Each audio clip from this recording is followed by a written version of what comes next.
আলীক ফাঁসি দিয়ক, বাহাৰ আলীক ফাঁসি দিয়ক।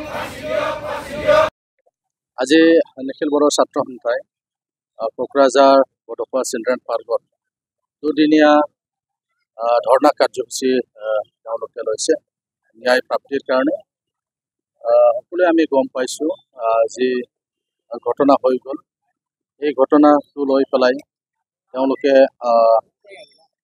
দোষীক যাতে কঠোৰ শাস্তি বিহে তাৰ বাবে তেওঁলোকে এই ধৰ্ণা কাৰ্যসূচীটো লৈছে, যাতে মুখ্যমন্ত্ৰীয়ে হস্তক্ষেপ কৰে আৰু অতি সোনকালে যাতে ফাষ্ট ট্ৰেক কোৰ্টত বিচাৰ হয় তাৰ বাবে তেওঁলোকে দাবী জনাইছে। ইতিমধ্যে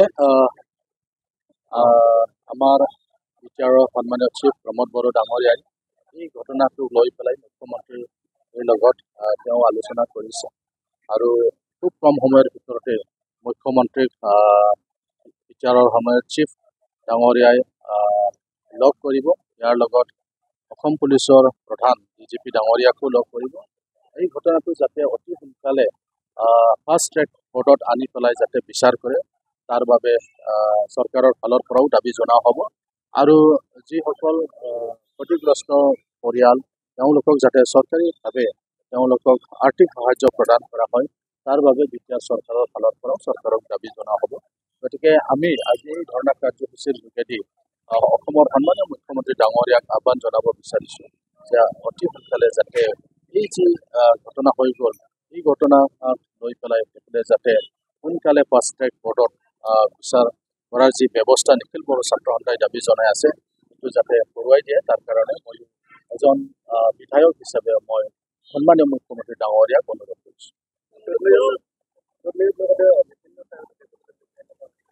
গোটেই অসমত ক'ত ক'ত যি ধৰণৰ ঘটনা হৈছে, বিশেষকৈ ৰেপ কেছবিলাক যাতে এই ৰেপ কেছবিলাক যাতে দোষীয়ে হাৰি যাব নোৱাৰে সেইকাৰণে অতি সোনকালে ফাষ্ট ট্ৰেক কোৰ্টত বিচাৰ কৰি পেলাই বিহিত ব্যৱস্থা যাতে লোৱা হয়।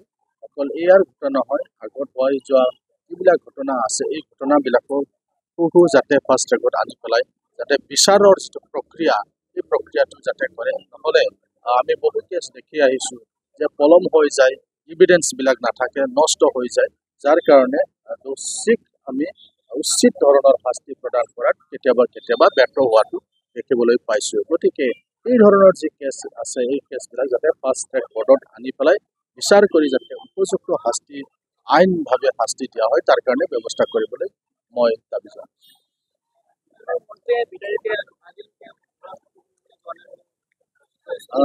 চাওক, আমাৰ ফালৰ পৰা দুধনৈৰ যি ঘটনা এই ঘটনাটো গোসাইগাঁৱৰ বিধায়ক জিৰণ বসুমতাৰী আৰু বিটিআৰৰ EM ৰঞ্জিত বসুমতাৰী আমাৰ দলৰ হৈ পেলাই আৰু বিটিআৰ চৰকাৰৰ হৈ পেলাই তেখেতসকলে সেই সময়তে তেওঁলোকক সাক্ষাৎ কৰিছিলে। যিহেতু আমি সন্মানীয় বিটিআৰৰ চিফ আৰু কেইবাজনো EM আৰু আমি বিধায়কসকলে এই সময়ত আমি দিল্লীত আছিলোঁ। মানে দিল্লীৰ যিটো অভাৰটেকিং কাৰ্যসূচী ইয়াত উপস্থিত থাকিবলৈ, তথাপিও আমাৰ দলৰ ফালৰ পৰা বা বিটিআৰ চৰকাৰৰ ফালৰ পৰা মানে এই ক্ষতিগ্ৰস্ত ফেমিলিসকলক লগ কৰিবলৈ এটা সজাতি দল পঠুৱাই দিয়া হৈছিলে।